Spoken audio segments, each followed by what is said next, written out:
Good afternoon, and thank you for coming to the World Leaders Forum this afternoon. I'd like to start by recognizing the staff of the Columbia Global Center in Rio, led by Tom Trebat. Tom, please stand up because you're our great leader there, and we really appreciate what you do. It's a pleasure to welcome our guest today, Sergio Cabral, the former governor of Rio de Janeiro. It has been more than a year since I last saw him, but not much more than a year, at the opening of the Columbia Global Center in Rio, which completed our network now of 8 global centers. A lot has happened since then. Today, the center in Rio is supporting Columbia students and faculty in building bridges to scholars and researchers and artists, educators all across the country of Brazil. And through this work, we are developing the intellectual capacity that we hope will help advance not only Brazil's society, but our own. There's nothing more important in today's world than understanding each other as we try to solve the problems of a global society. Each year, the ties between our university and Brazil strengthen as increasing number of students travel across the country. There are those in the business school who visit Brazil's top firms, the 90 architecture students who recently went to one of Rio's favelas to study urban issues in the area, and many, many others. But the impressive programs underway, I just want to note a few more. One, the establishment of nearly $2 million in fund to support collaborative projects between Columbia faculty and researchers based in the state of Rio on subjects ranging from public health to education to sustainable development. Second, courses led by Columbia faculty from the School of International and Public Affairs and from the School of the Arts on topics like public sector management and writing for television. Third, we have Columbia's participation in Science Without Borders, a Brazilian government program that aims to send 100,000 Brazilian students abroad in the coming years. As part of this initiative, Columbia Engineering is expected to enroll at least 40 new students from Brazil for graduate studies next fall. As is the case with all the great work done at our global centers across the world, our center in Rio has been very fortunate to have the support of local leaders like Governor Cabral, and we look forward to watching these kinds of programs grow and flourish in the years ahead. As most of the people in this room are well aware, this is a signal moment for Rio and for the country of Brazil. In less than 2 months, the city will host the World Cup, and in 2 years, it will host the Summer Olympics. These monumental undertakings underscore Brazil's rising prominence in the world, both in terms of its economic and its geopolitical strength. But they have also thrown into sharp relief the many challenges facing the country, challenges relating to economic growth, inflation, inequality, corruption, crime, and the cost of the physical infrastructure required to host these very high-profile sporting events. All of this came to a head last summer with worldwide attention focused on the demonstrations in Rio and across Brazil over rising transportation fares and public services. For Brazilians, and for those of us who care about Brazil, there is a clear sense that the country is at a crossroads and that the next few years are pivotal. There is no one better able to illuminate the nuances of this important moment than Governor Cabral, who comes to Columbia eager to talk about the future of the city and the nation he loves. It was a great honor for me to be hosted by the governor when we were there, and his support in our venture, his emotional support, his intellectual support has really, really been critical, and it's just something that we at Columbia are forever grateful for, because our center there, under Tom's leadership and with part of the global centers generally, is only going to flourish and grow over the next many decades. So Governor Cabral, we really are happy to have you here today, and thank you, all of you, for coming to this event.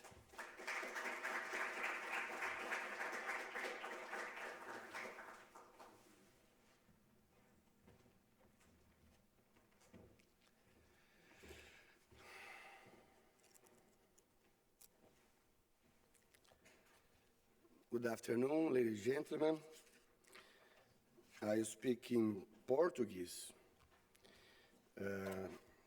In spite of, in English, I can excuse my mistakes, but I prefer in Portuguese when I can say with my heart and my mind with more easy, more cool. Queria cumprimentar.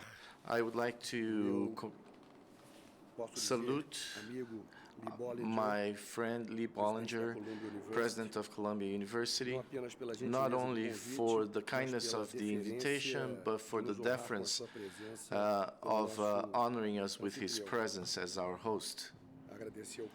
I thank you for the invitation to be in this forum of great tradition and international respect. I also, to the Dean John Cosworth, another friend, please send him my regards. Safwan Masli, the person who is in charge of Columbia's global centers, and special mention for Thomas Strada, who is actually a carioca, a native from Rio. He is an honorary citizen of Rio, a strong partner for our city.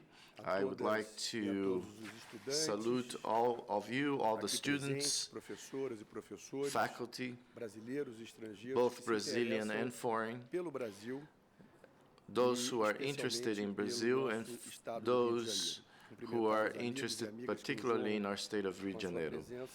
I am honored by your presence and also the presence of Ronaldo César Coelho, a Brazilian entrepreneur and politician. It is an honor for Rio to host one of the 8 global centers of Columbia University. For the state of Rio, for our administration, this was a motive of great pride.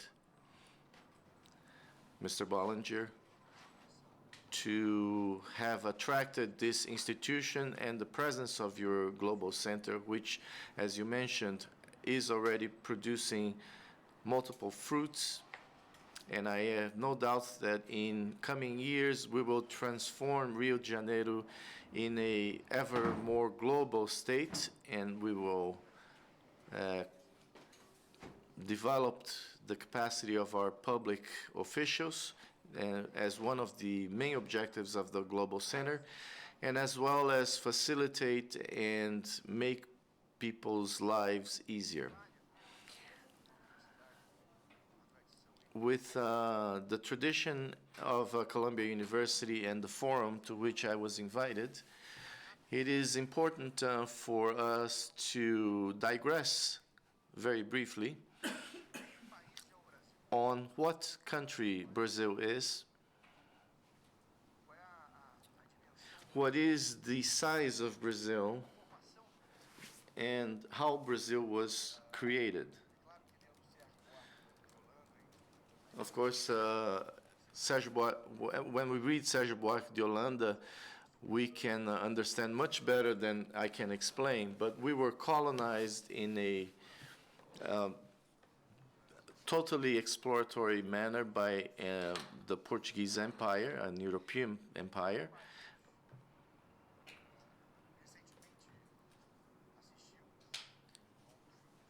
We recently saw one of the most important films in recent times about slavery in the U.S. Brazil was the last country in the Americas to free the slaves. And the end of slavery caused the fall of the Brazilian political system. That's how important it was for the Brazilian economy.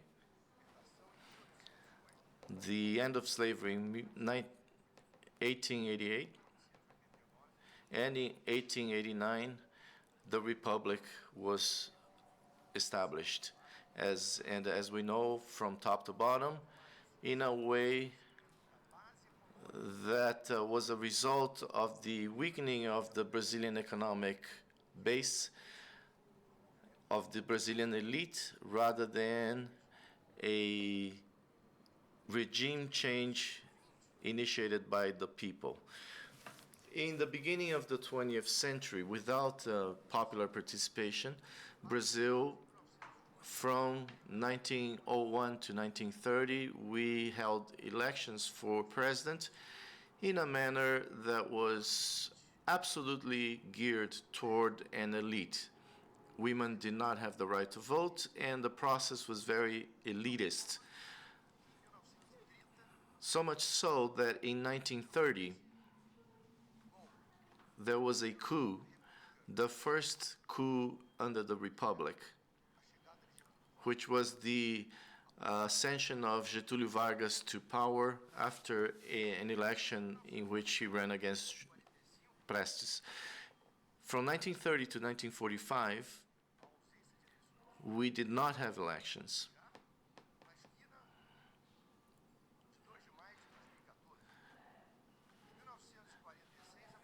In 1946, we had the first direct elections for president in Brazil. And only in 1946, and that was only 1946, from 1946 to 1964, when the military coup occurred, from 1946 to 1964, we had a president who committed suicide, a president who left power, Getúlio Vargas and Jânio Quadros, and a president who was removed by a coup, that was João Goulart. And from 1964 until 1988, with different nuances,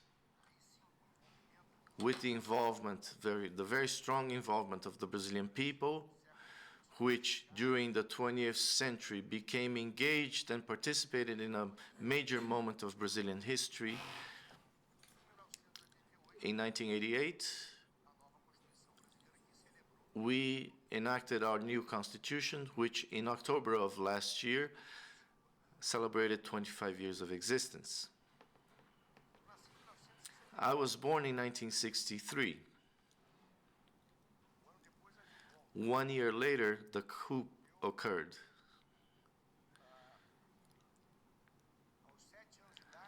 When I was 7, I visited my father in prison because he was the owner of a newspaper, which was famous at the time, with a run of 200,000 issue number per day, per week, and also Pasquim, which congregated many intellectuals and journalists. The newspaper was closed, and the team of journalists was jailed. I did not understand why my father was arrested, because he criticized the military regime. The re-democratization of Brazil happens within 1889 with the first presidential election that takes place then. In 1992, people go to the streets and remove the president from power, and the Congress does impeachment. In 1993, we start a transition government to get to 1994, and this year we celebrate in 2014, we are now celebrating 20 years anniversary of another process that was very prejudicial also for the country, that often allowed the prejudice, the bias of the coup, the delay, this backwards evolution, something that should be studied by any nation, not just in Brazil, which is this economical bias, what it creates, how it disorganizes the nation, of the families in the nation. And Brazil experienced during several decades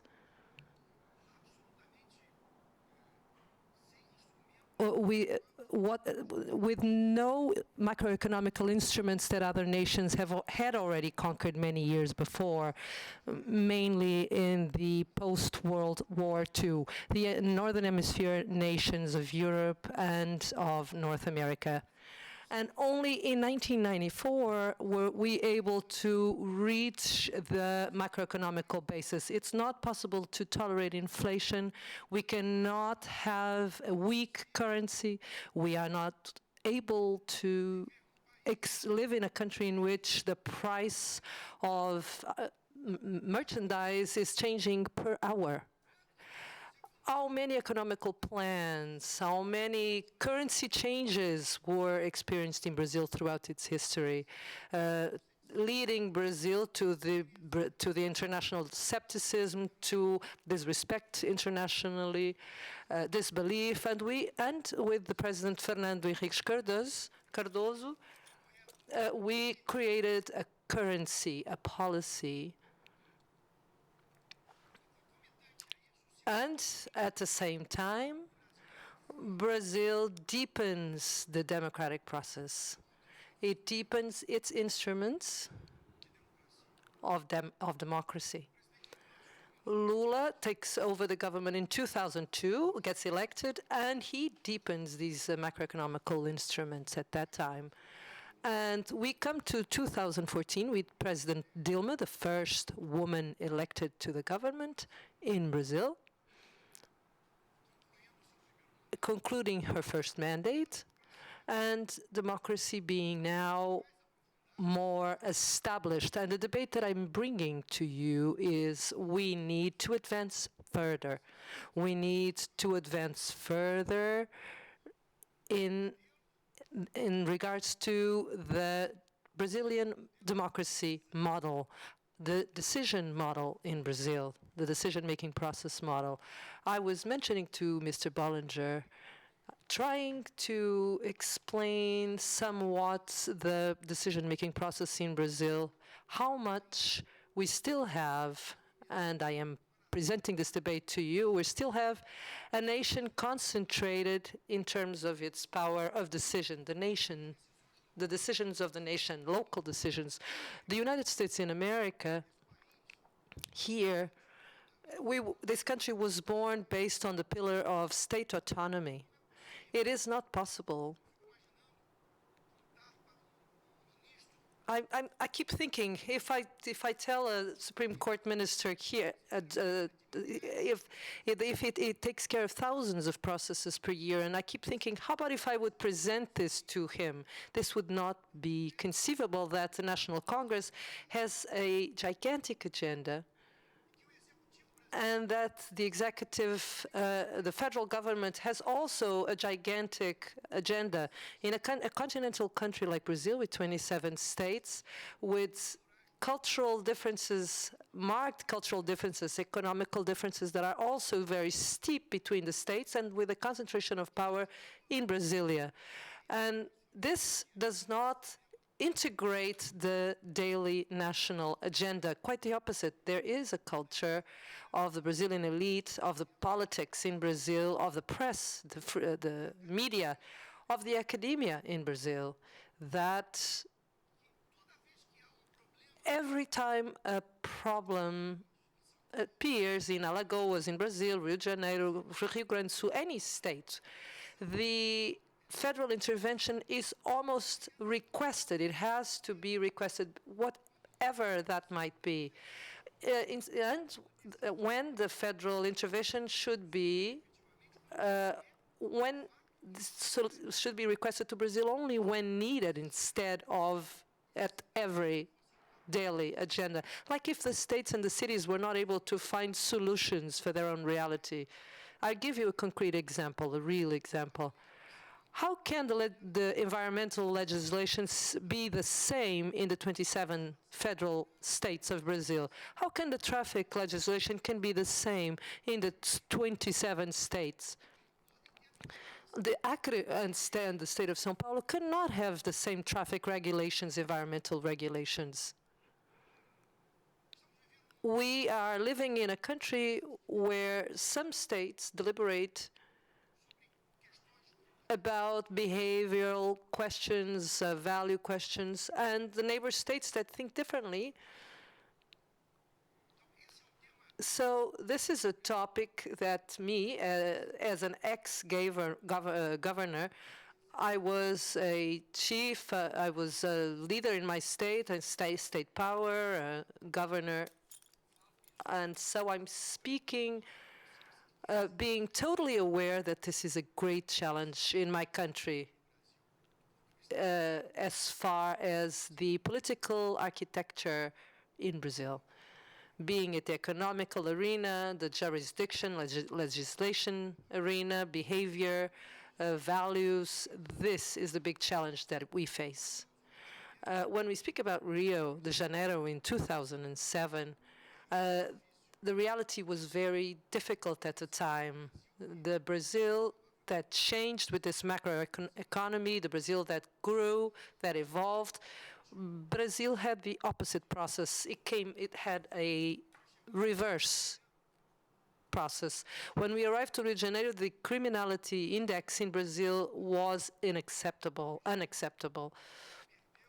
Rio de Janeiro, I see boys, girls, youth between 20 and 30 years old. How many of youth of your age left Rio de Janeiro in the 80s and the 90s without expecting anything from it, with any perspective of finding a job, of opening a business, of being a liberal, independent professional, to find a job? How many young people came to the United States to find work, went to Europe to look for employment from all over Brazil and specifically from Rio de Janeiro? Rio de Janeiro was the concentration of a process that was suffered in the entire Latin America still today, which is the popular power versus dictatorship, sometimes mistaking one by the other. And in Rio de Janeiro, by its formation, by its nature, because you have this small vision of Brazil, Rio de Janeiro was the beginning of the republic of the colony. It was the center of the colony, and so Rio de Janeiro for 200 years is the center of the colonial Brazil, imperial Brazil, and the republic that I mentioned before. So Rio de Janeiro, the French mission, Debré, shows what Rio de Janeiro was: the slavery, the elites that ruled, elite creation in which to work was not a good thing to do, was not seen with good eyes. Rio de Janeiro has a formation of being the central power capital. In 1960, it was changed to Brasilia. The Guanabara state was created, city-state. And 15 years later, in 1975, in the middle of the military regime, the dictatorship merges Rio, this ex-capital, Guanabara, and the old Rio state with a totally different social, economical reality. The two states come together, and this thinking posture remains in a moment where we have to fight dictatorship and the military regime on how we should lead the state, the public policies of the state, with the people. Rio was the center of populism in Brazil. And this this was highly damaging for Rio. When we look at the shanty towns, the communities in Rio, they grew, and its population grew, suffer all kinds of anguishes, and no infrastructure, no services, and lots of violence. As if there were two completely different Rios. A young man of 18, 22 years old, he doesn't remember well what 2007 was in Rio, where there was no way to move around in Rio in some of the regions, because it was not possible. I'm talking about the city. I'm not talking in the favela, in the shanty town. I'm talking within the city. The communities, these shanty towns, the growth of this parallel power happened in the 70s and in the 80s with the drug dealing, in the 90s with the militias, as if the absence of the state allowed that these parallel powers would decide people's lives. So what we did as far as public safety, we believe that this was key to change the history of Rio de Janeiro. We ended the political tradition of choice of politicians. When I'm talking about political tradition, I'm talking about not just 1, 2, 10 years. I'm talking about something that happened for 30 years. The politician was able to choose who the police commander in certain neighborhood in the city would be. We put an end to this, and we started the meritocracy. In Rio, we had the policy of payment compensation to the police officer who would kill more people. But we want a policy of meritocracy for the reduction of the criminal rate and not for who kills more people. Rio de Janeiro was the first and then second in killings in all of Brazil. If it's not the last one now, it's like the 3 or 4 in the bottom, not anymore in the beginning. The commonplace of crime in Rio, closing streets, of the marginals controlling the communities with weapons, was prevalent and shocked all of us. And this was the reality when I came in. There was a distortion between human rights and public safety, as if these two things are not one and the same. So we want policy of meritocracy with awards to the police officers every 6 months. We constituted training for the police officers, differentiated, which is something that we have to fight with every day, because the professors, the teachers that trained the policy were not compensated. It was almost like a punishment to make them teach them. Now we pay them more than any university in Brazil to these trainers of police officers. We cannot change the mentality of police officers from one minute to the other, but this process has started, and it started hell. Impunity is ending, and today we have a policy of we have a Secretary of Safety that already achieved the record, now taking over this position of secretary. He's been there for 8 years already. Mariano Beltrani is his name. We did public bidding in the police, and we created from December in 2008 the police pacifying units. They are not an end in themselves. They are not the target, but they are the process of the presence of the states in the area of public safety to assure safety to the residents of these neighborhoods. Several problems are present, challenges are present, but we evolved in this process. We have made progress. The reduction of homicides in the specified communities is up to 70 to 80%. We experienced recently attacks to our police of these pacifying units because we had no illusions that this process would be done peacefully.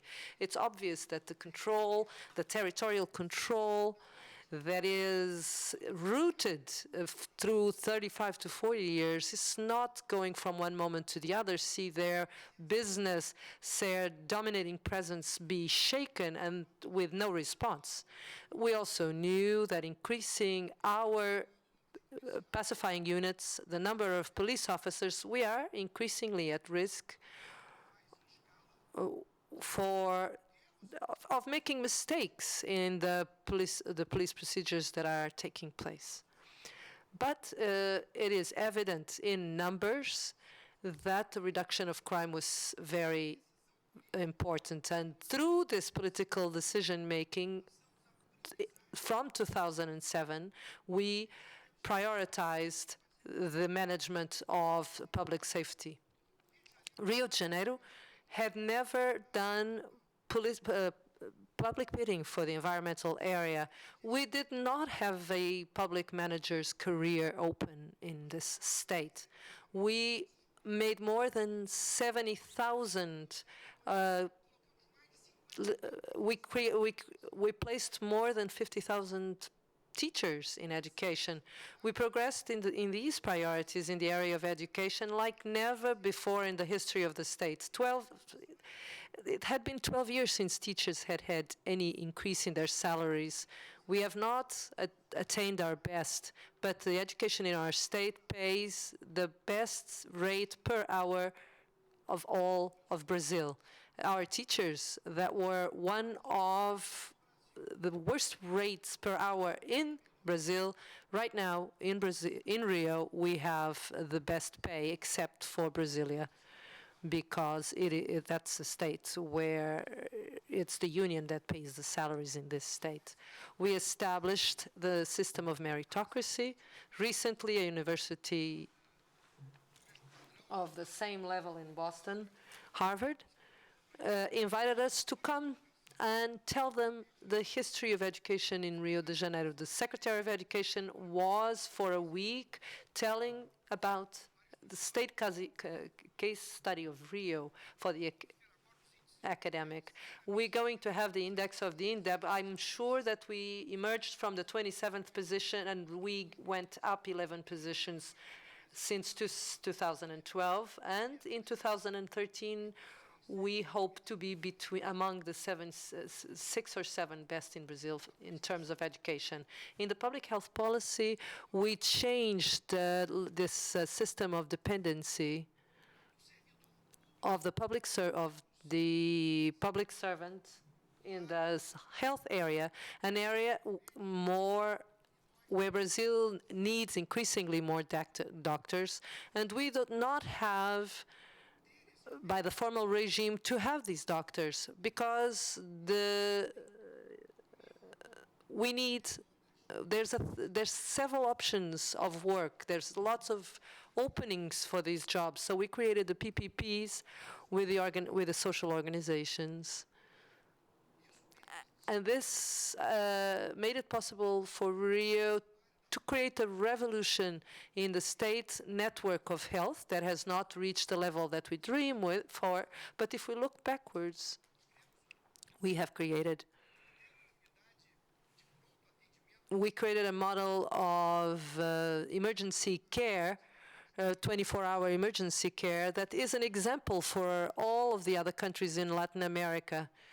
Our model is Lula brought to Brazil, and I was the one who had the privilege of inaugurate the first unit of emergency 24-hour care. And we serviced more than 20 million people in these 24-hour emergency care, 99% of which resolved in these units. We created policies so-called as medium to high complexity for traumatic injuries, for brain injuries, neurology area, bringing the biggest neurologist. I can say that he is one of the best in the world, no doubt, with Dr. Paulo Niemeyer. They created the Brain Institute, which is a public-private partnership. And I could mention several other examples in the area of health, women services, pediatrics, always with these PPPs, not with the formal models in which the corporation is not. The corporation, it's not a cooperative discourse, but to serve the clients, the citizen who does not pay, but demands a decent treatment. He doesn't want to know whether it's statutory or not. He wants the resolution of his problem, his or his family or a friend that is brought to one of these emergency units. In the economy, we try to attract investment, diversification. Rio could not be always dependent of petrol and gas. We needed to diversify. The car industry in Brazil is the second biggest in the country. Who could ever say that? Dilma and Governor Pezão inaugurated on April 15 the first Nissan factory in Brazil. We created the South Pole. The precursor is here of this project that we created. Deputy Ronaldo César Coelho with Volkswagen and bus trucks. And nowadays, Brazil is in second place for cars in Brazil. We have Peugeot, Citroën, Volkswagen, we have Nissan, and recently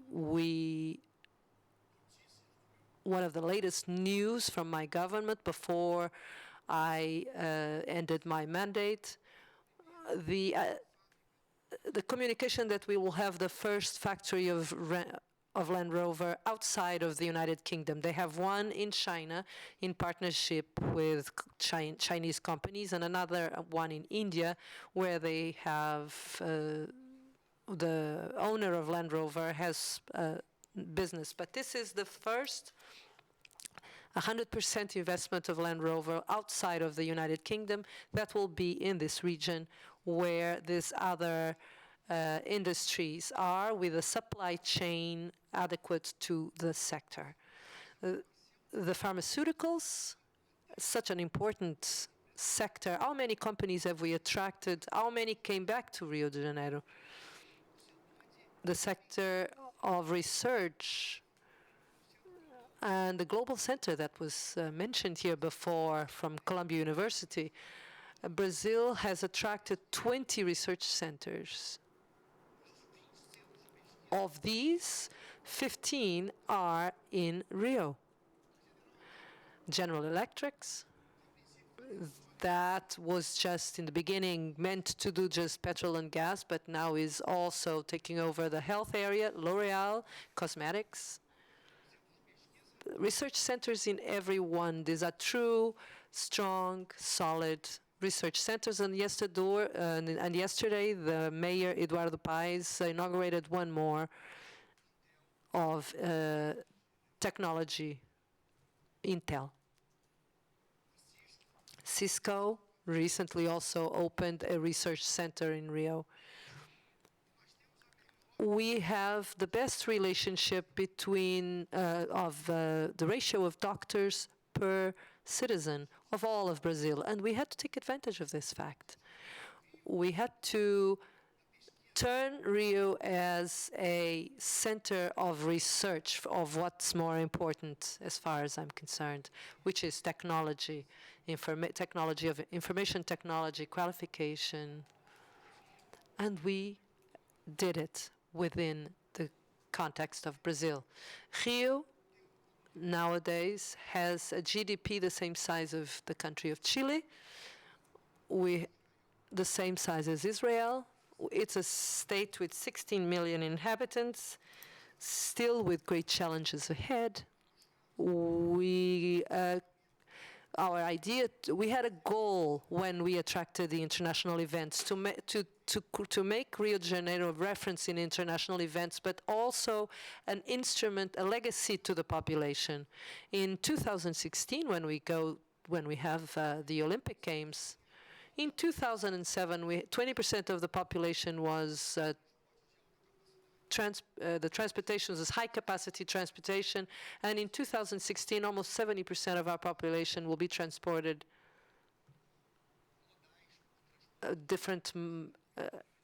with now subway, trains, BRTs. When we entered the government, Brazil had 33 kilometers of subway lines, and in 2016 it'll be 57. It's a ridiculous number. When we compare it to New York or London or Paris or Hong Kong or Shanghai, but it is the number that is correct to us. It was 33 when I began, and the first subway in Rio opened in 1978. London had subway at the end of the 19th century. They already had subway. The first subway car was in 1978. And when I took power, the trains that we had were trains from 1978, the same ones. The urban trains, we have a train network that is very well organized within the metropolitan area with more than 250 kilometers, about 180 miles. But the trains, and I'm not exaggerating, were from 1950. 55, 60. We had a fleet of 200 trains, and 10 of them only had air conditioning in Rio de Janeiro. I brought a little of the sunshine because it was too cold here, so I actually brought our sunshine to you. We will reach 2015 with 100% of a renewed fleet. 100% of trains will be new in Rio.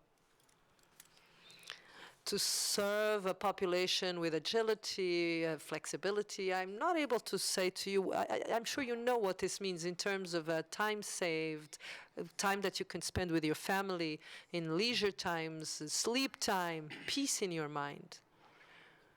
But this is work in progress. We have to constantly focus and look at the forest and not the tree. You have to have this big picture.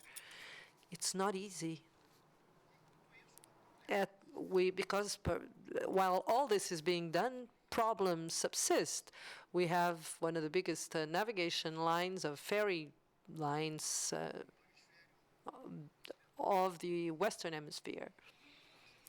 In Asia, there's several ones that are bigger, but of the Western Hemisphere, we are bigger. We have a bigger line than Staten Island.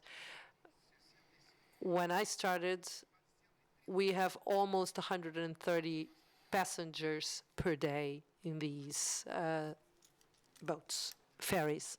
We are renewing them all.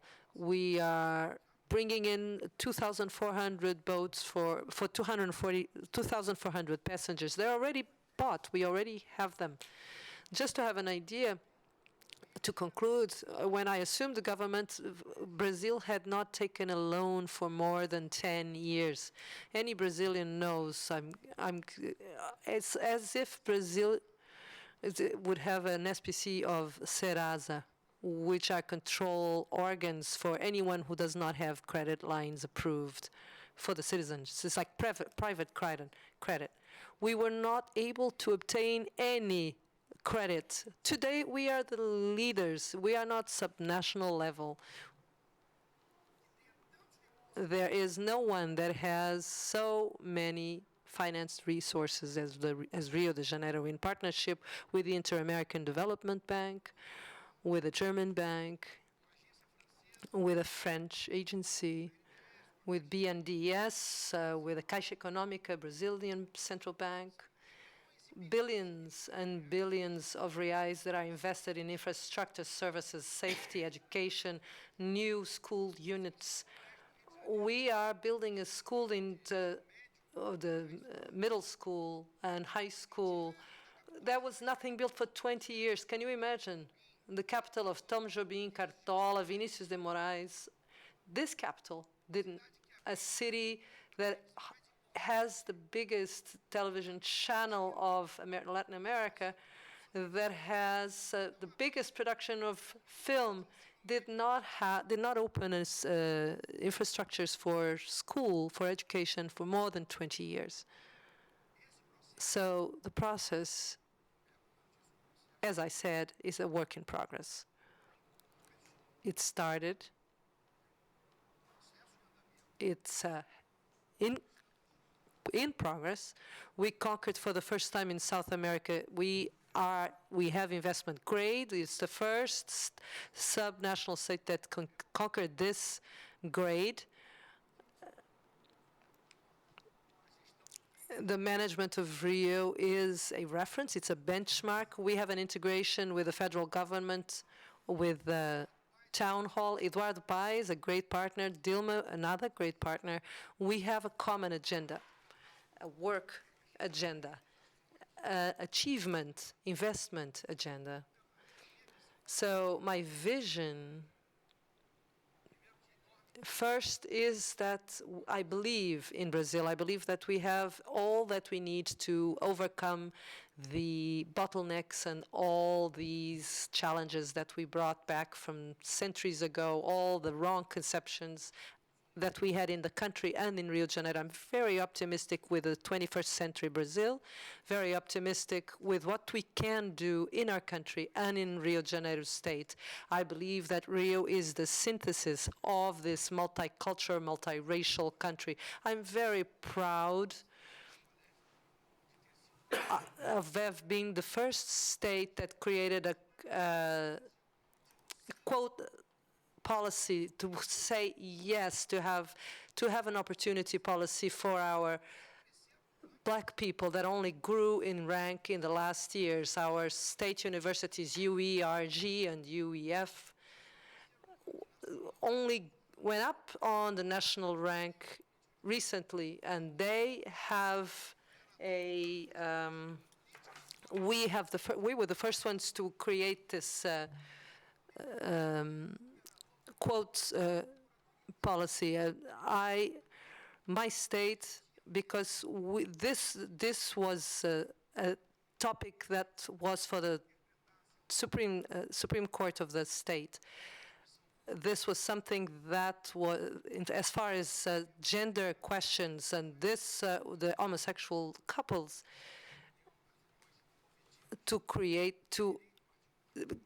to enshrine them in the Constitution as a right, and we won by an unanimous vote, because I believe that Rio is leader in the Brazilian process in this regard. I believe strongly that in the coming years we will strengthen democracy, we will not go back, participation in the society, Brazilian society, closer and closer to the decision-making process, technology, social networks. All of these are instruments that are very relevant to control and improve the democracy debate in Brazil, and I make myself available for any questions that you might have, and I apologize for having spoken too much. Thank you.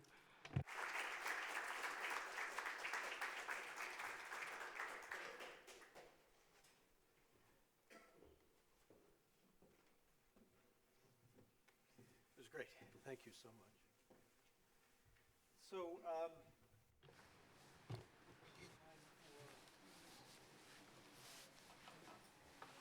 nós temos algum tempo para perguntas. So we'll open it up for questions in just a second. Let me begin with one. Governor, thank you very much. It was really informative, and I vote for you. I mean, I'm very impressed. So we're interested, one of the things we're interested in is understanding the totality of the global system. You've had this very special role, one of the greatest cities in the world, in one of the greatest economies, one of the greatest countries. And it would be great to hear you talk just a little bit about how does the global system, how does the global economy affect the development of Rio, of Brazil, for good and for bad? Because I assume, I mean, you've portrayed the country as going through dramatic changes in the past decade, certainly past a couple of decades. To what extent is the global system a good and bad force in this? Obrigado. Não sei se...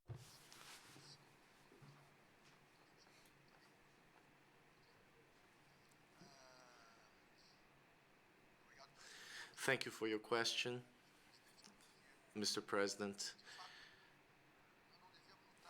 In fact, we cannot fight against globalization. Globalization is a fact.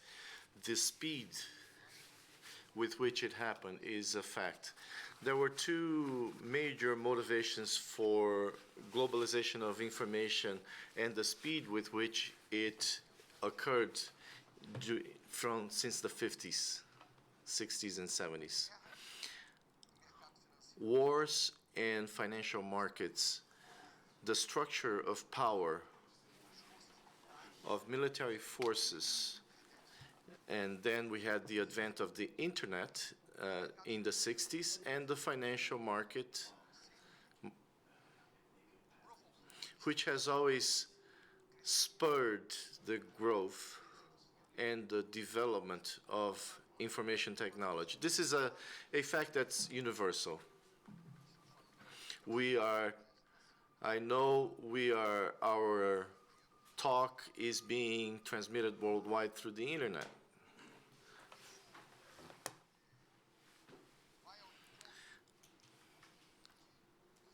This has to do with the challenges that Brazil faces, the bureaucracy, the difficulty in decision-making, the laws, the processes, the process.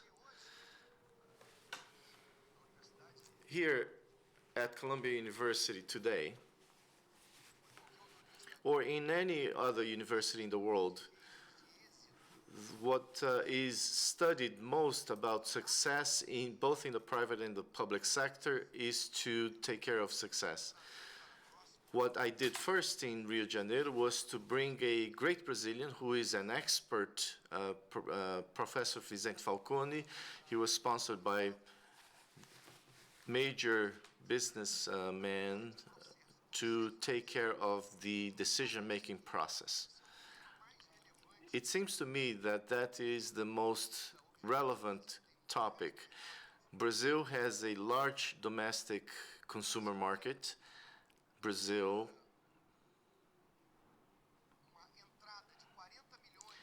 receives 40 million new middle-class people who are now consuming. We need to facilitate the entry of capital, both domestic and foreign, in services, in technology. This is the challenge that Brazil faces. Brazil has to become ever more a business-friendly country, a country that attracts businesses. Rio, that's what we did in Rio. Rio grows at twice the pace of Brazil, and $120 billion in investments for the next 3 years. This is guaranteed according to the Federation of Industries of the state. With all the state's plans in its limitations, the rules and laws, we are not a country, we are a state, but we try to attract both national and international investors to Rio de Janeiro. open this up to some questions. Let me just say while somebody is coming forward, go ahead, come forward, that the year you were born, I'm sorry, just let me finish. The year you were born, I was a foreign exchange student in Belo Horizonte as a junior in high school. And my father also ran a newspaper, just as your father did. Go ahead, please. Boa tarde. Eu recebi Good afternoon. I received several suggestions for questions. Most of them have to do with the Olympic Games. And I note that there's been strong criticism against the organization. But the question that I chose to bring to you has to do with the pacifying units.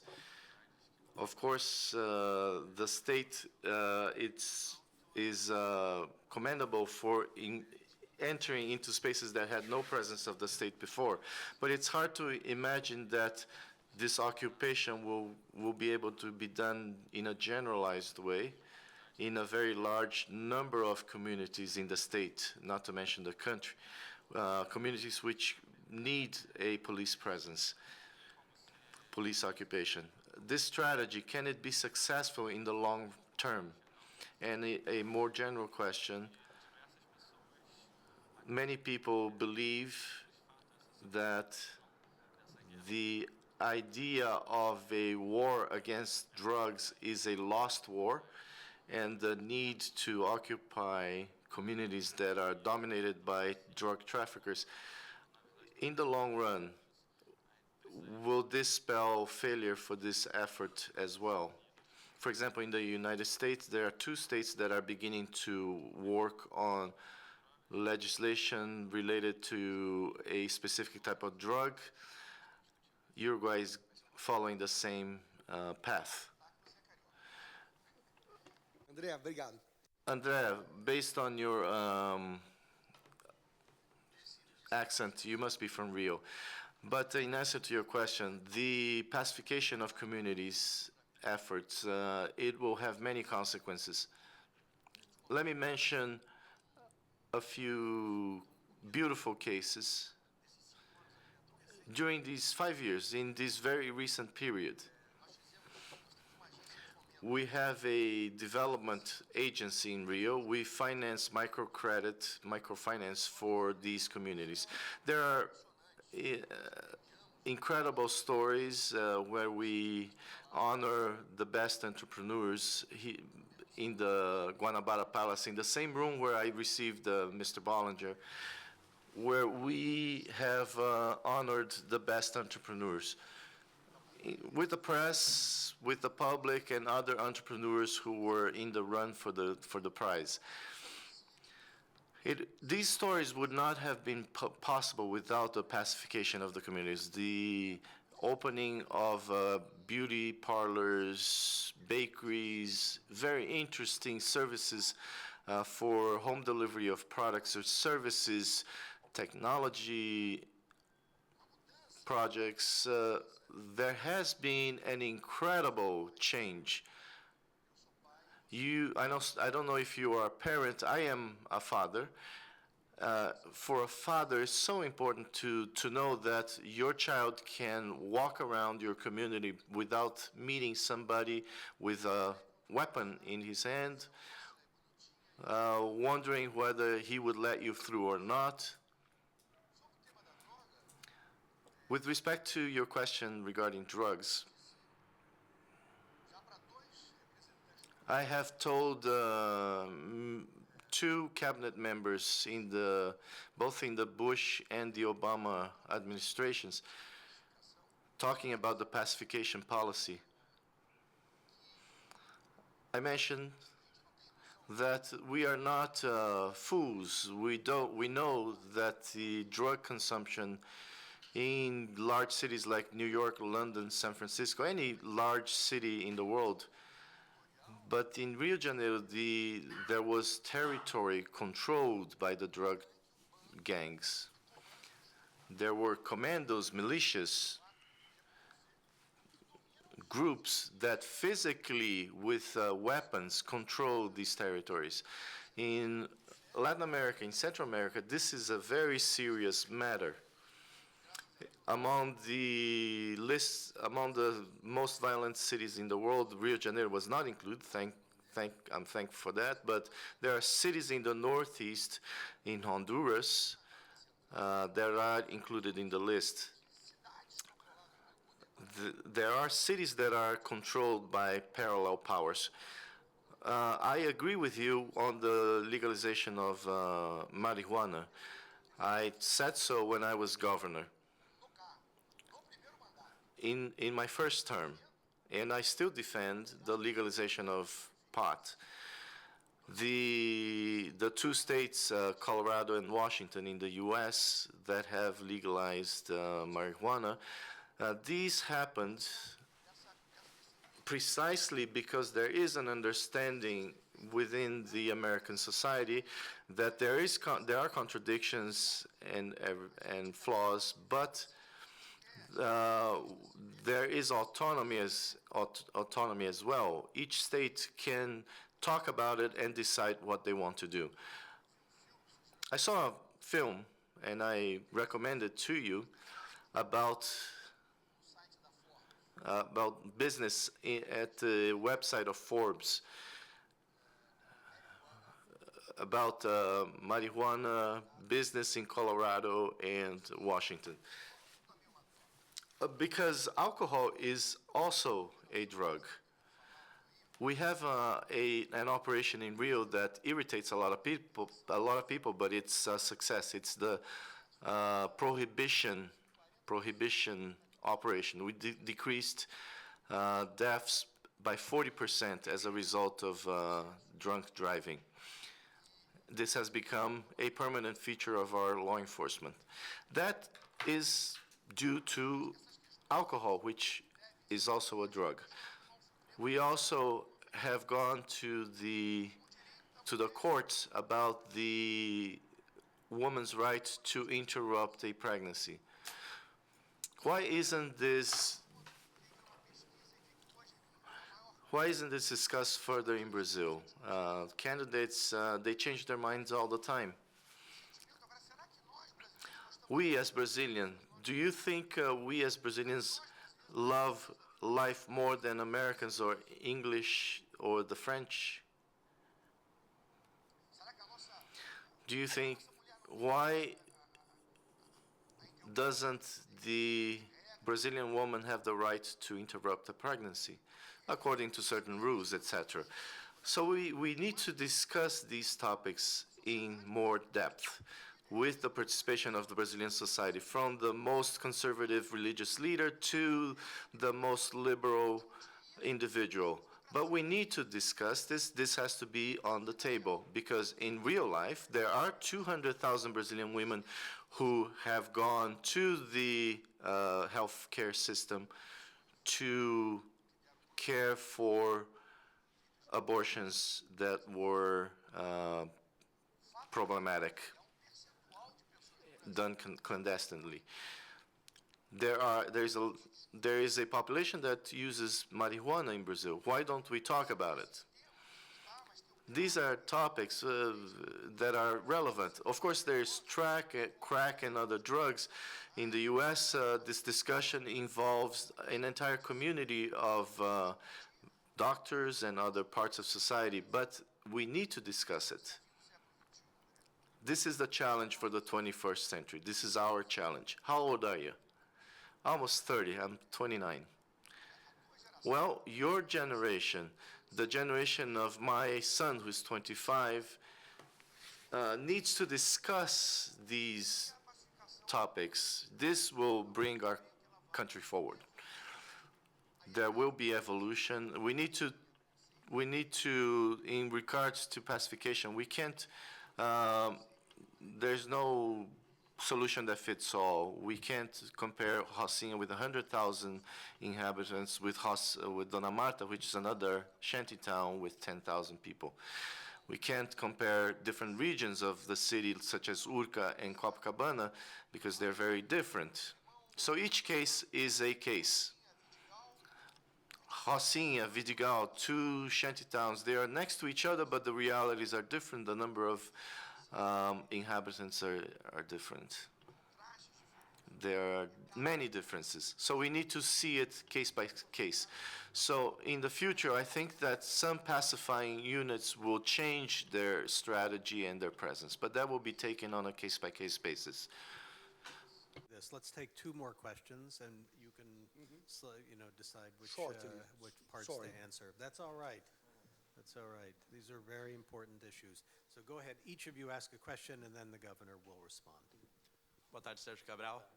Good afternoon, Sergio Cabral. I'd like to thank you for your presence here at the university. It's always wonderful to receive Brazilians here. I'm a graduate student here. My question also has to do with Rio de Janeiro. It is undeniable the success of reducing crime in the communities of Rio de Janeiro.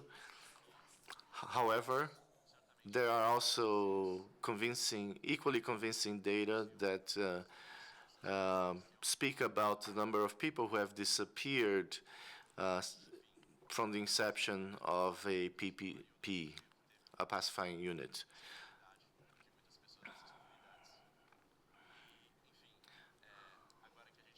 Now that we have